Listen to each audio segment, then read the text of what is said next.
Seventh golden ഡയമണ്ട്സിലേക്ക് സ്വാഗതം. പൊന്നു വാങ്ങാൻ പൊന്നുവേണം. ഇത്തവണ സെവൻസ് നിങ്ങൾക്കായിട്ട് എത്തിയിരിക്കുന്നത് ലക്ഷം ഓഫറുമായാണ്. നറുക്കെടുപ്പിലൂടെ തിരഞ്ഞെടുക്കപ്പെടുന്ന 10 പേർക്ക് 10,000 രൂപ വീതവും കൂടാതെ നിരവധി സമ്മാനങ്ങളും. അപ്പോൾ തീയതി മറക്കണ്ട, ഓഗസ്റ്റ് 20 മുതൽ സെപ്റ്റംബർ 15 വരെ. അപ്പോൾ ഏവർക്കും സെവൻസ് ഗോൾഡൻ ഡയമണ്ട്സിന്റെ ഹൃദയം നിറഞ്ഞ ഓണാശംസകൾ. മുതിർന്ന കോൺഗ്രസ് നേതാവും UDF മുൻ കൺവീനറുമായിരുന്ന PP തങ്കച്ചൻ അന്തരിച്ചു. മുതിർന്ന കോൺഗ്രസ് നേതാവും UDF മുൻ കൺവീനറുമായിരുന്ന PP തങ്കച്ചൻ അന്തരിച്ചു.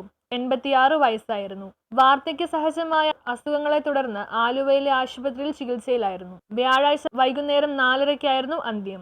KPCC മുൻ പ്രസിഡന്റ്, മുൻ സ്പീക്കർ, മന്ത്രി എന്നീ നിലകളിൽ പ്രവർത്തിച്ചിട്ടുണ്ട്.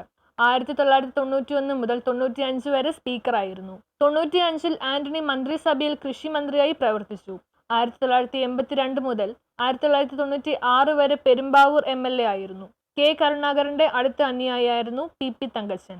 PP തങ്കച്ചന്റെ മൃതദേഹം വെള്ളിയാഴ്ച രാവിലെ 11 മണിക്ക് പെരുമ്പാവൂർ ആശ്രമം സ്കൂളിന് മുന്നിലെ വസതിയിൽ എത്തിക്കുകയും സെപ്റ്റംബർ 13 ശനിയാഴ്ച ഉച്ചയ്ക്ക് 1 മണിക്ക് ശവസംസ്കാര ശുശ്രൂഷ ആരംഭിക്കുകയും 2:30 പെരുമ്പാവൂരിൽ നിന്നും നെടുമ്പാശ്ശേരി അകപ്പറമ്പ് കുടുംബ വീടിന് സമീപമുള്ള മാർ ഷാബോർ അഫ്രത്ത് യാക്കോബ സുറിയാനി കത്തീഡ്രലിൽ എത്തിക്കുകയും 3:30 ശവസംസ്കാര ചടങ്ങുകൾ പൂർത്തീകരിക്കുകയും ചെയ്യും.